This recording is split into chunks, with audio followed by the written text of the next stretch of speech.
美国智库 CSIS 分析了中俄关系的弱点，未来他们可能会利用这些弱点来破坏中俄之间的关系。观众朋友、网友朋友，大家好，我是付前少。美国为了维持其霸权体系，正在欧洲方向联合西方国家与俄罗斯敌对，同时呢，又要在亚太方向应对中国的崛起。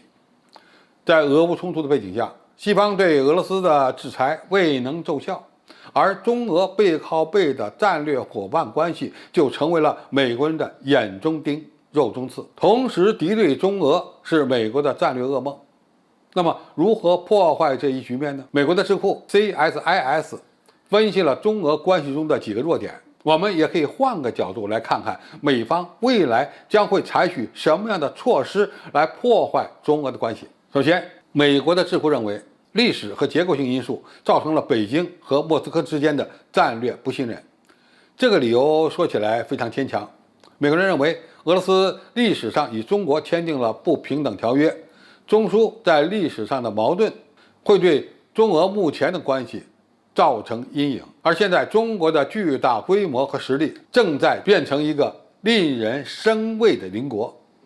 在经济方面，中国已经迅速取代俄罗斯成为中亚五国最大的贸易伙伴，这也会让俄罗斯产生不安全感。实际上，中俄早已经完成了领土划界工作，两国的战略互信虽然有底线，但是没有上限。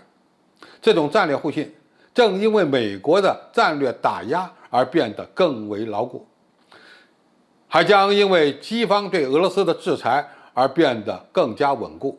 第二，美国的智库认为，俄罗斯的发展停滞使莫斯科成为了一个不太有用的伙伴，并导致权力不对称的加剧。2021年，中国的经济规模是俄罗斯的将近10倍。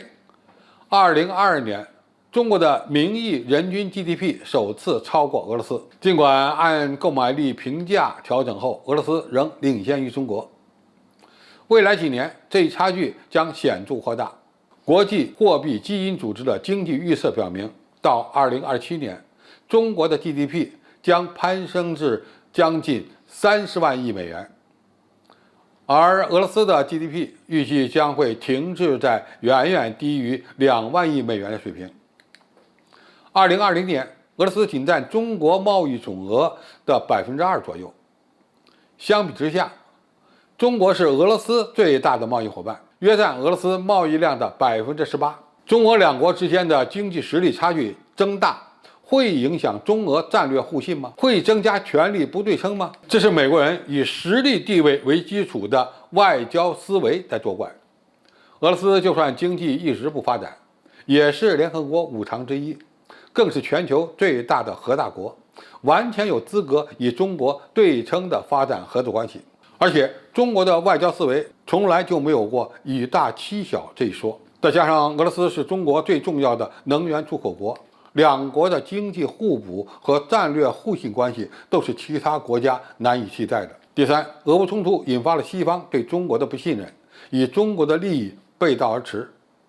中国学者将中国描述为温和崛起的国家，让所有的国际体系更有利于中国的增长和发展，因此不大愿意诉诸武力。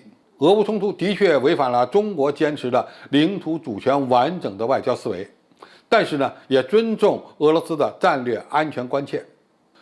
俄乌冲突推动了美国与其欧洲盟友关系的迅速改善，这对中国来说不见得是好事。中国及其公司还面临着承受西方对俄罗斯制裁的额外负担。